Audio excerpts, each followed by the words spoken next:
Welcome to Trial Lawyer Prep.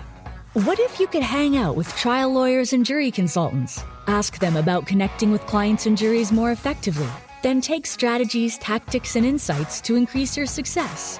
Each week, Elizabeth Larrick takes an in-depth look at how to regain touch with the everyday world, understand the emotional burden of your clients and juries, and use focus groups in this process. Elizabeth is an experienced trial lawyer, consultant, and founder of Larrick Law Firm in Austin, Texas. Her goal is to help you connect with juries and clients in order to improve your abilities in the courtroom. Now, here's Elizabeth. Hello, and welcome back to the podcast, Trial Lawyer Prep. I'm your host, Elizabeth Larrick, and thanks for being here. This is a podcast dedicated to lawyers building their cases, litigation cases, talking about personal injury, employment law, business litigation, and a lot of things we talk about can apply to other areas of trial law, including criminal defense.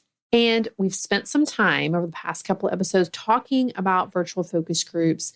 And I want to just stop and point out, I would say, a mistake that I see lawyers make real often.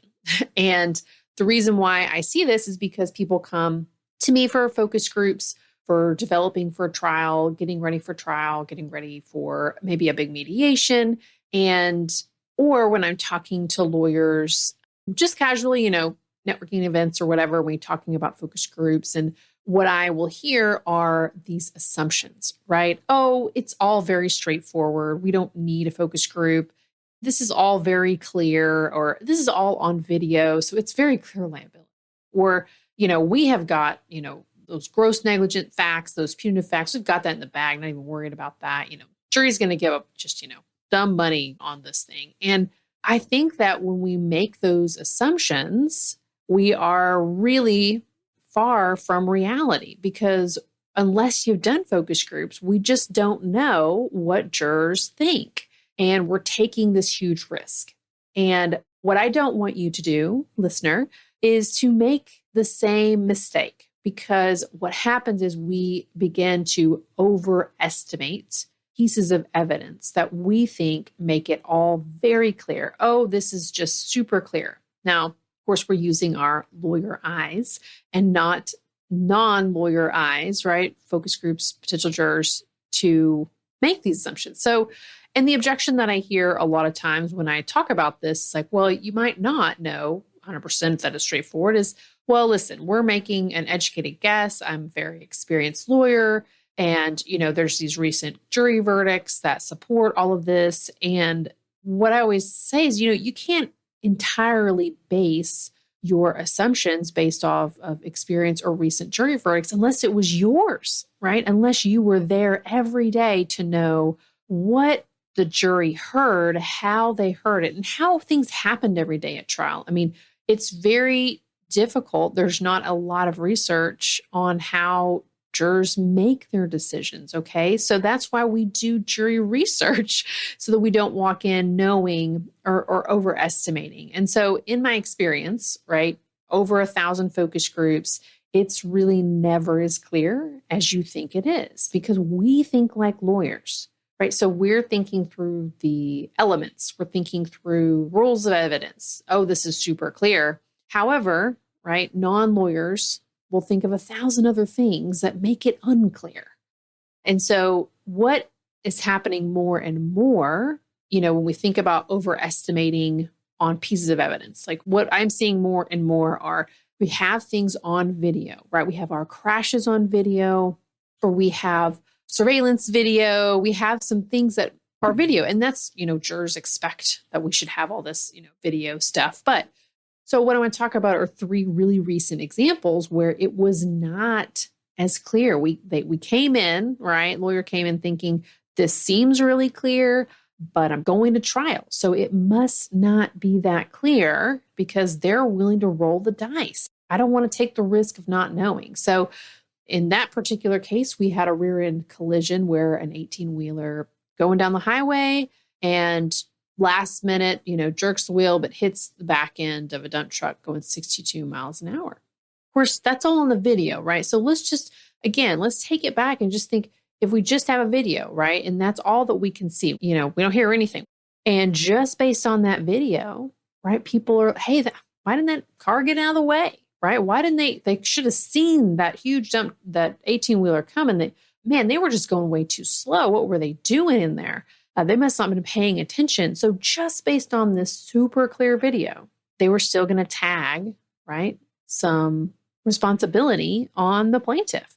And once they had the additional facts, right, all in writing, documented, right, that the 18-wheeler had actually fallen asleep, driver had fallen asleep and totally admitted to it, by the way, that helped things. But even when we got into further, discussion, one of the things that is maybe obvious to us as a lawyer, which is, this was inevitable. Somebody's sleeping, driving down the highway, they're going to run into someone or something. It wasn't to them though. And so that's kind of one of those things where it's like, we may make an assumption, oh, look at these facts. They're going to know where this is going to lead, right? I don't need to lead them there. But that's one of the things I see often as well, is we're making that assumption that they're going to get there, but they don't. Then that's kind of where it's like, okay, hey, they're never going to get to this place. They're never going to get to that conclusion. You have to get them there. And how can we get them there without basically forcing them down this road? What are the little breadcrumbs that we need to give them? And then knowing they're maybe not going to get there, and you have to actually say it, right? So also another good point about making an assumption that they're going to get there when they never do. Another example is had some body cam footage immediately after a multi-car pileup on a highway. And all the cars are still in the same spots, right? All the drivers are still there. We got some body cam footage, and the police officers asking people what happened.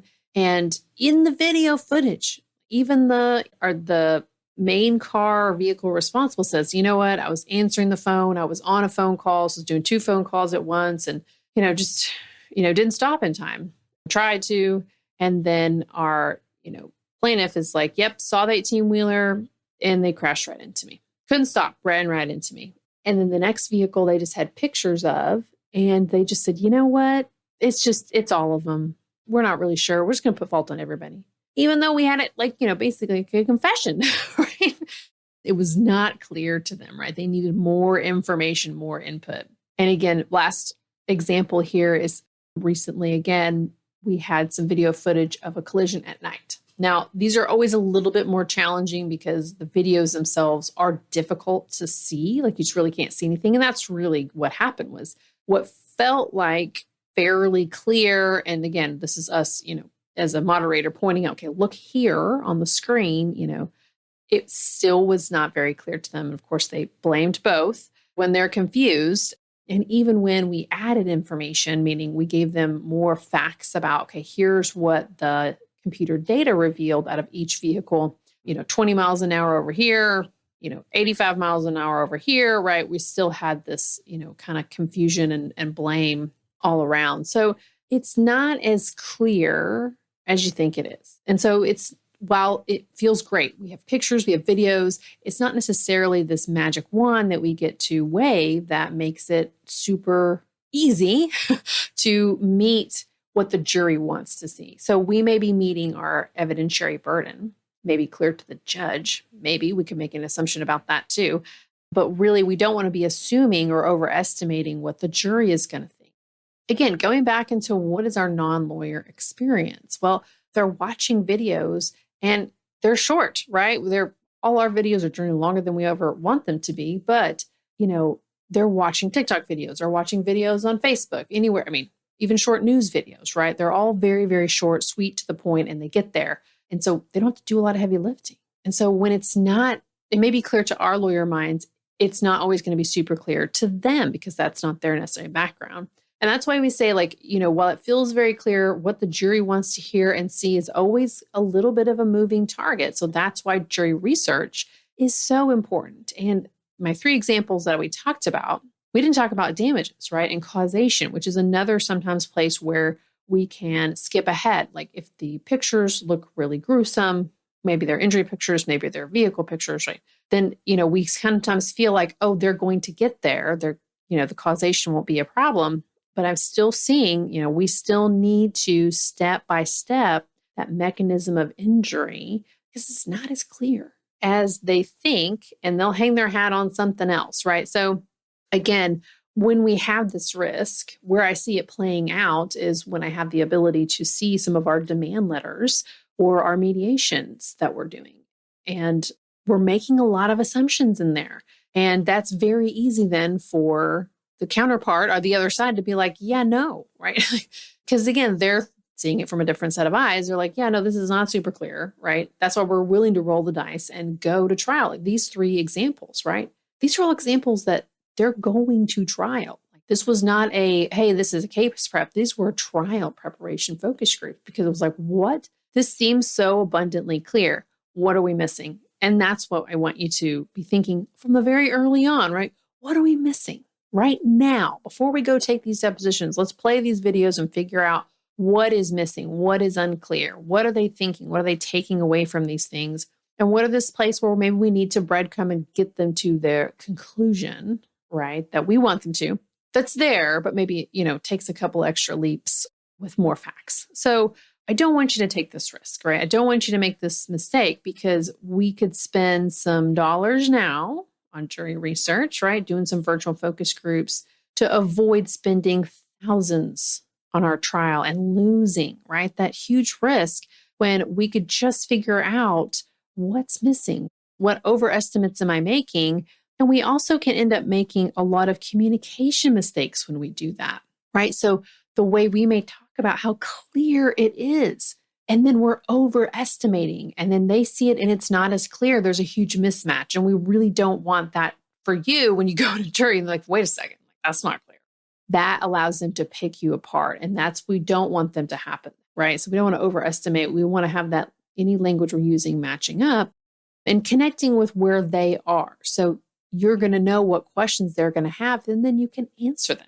And you can do that in your demand letters and your mediations, right? And you don't have to say, hey, we did jury research. You just know it, right? You can just use it in a different way. So I love the fact that we can take virtual focus groups and test these things in pieces instead of feeling like we have to wait until the end to do large, heavy, cumbersome mock juries with the whole thing, right? Smaller focus groups, looking at things, we can do abbreviated versions, easy to target what we need and get targeted feedback so we can get what we need and move on and avoid any kind of assumptions that we may be making about what jurors think about our quote unquote very straightforward. Okay. I hope that this was helpful. If you find yourself making assumptions, just, hit the pause button, right? Okay, wait a second. I'm making an assumption about how clear this is. How can I go and either prove myself right if you want to make it that way, or just figure out what the jury wants to hear? Either way is fine by me. I just don't want people to be making this assumption or overestimating on pieces of evidence that are just not as clear, straightforward. Anyhow, I hope that you enjoyed this episode. If you like it, please like and review on your favorite podcast platform. Follow it as well to get update episodes when they come out. If you want more detailed information, like getting in the weeds with me, join my email newsletter list, which will come out once a month. But the ability to do that is in the show notes through a connection. And if you have any questions, please always feel free to email me as well. All right, until next time.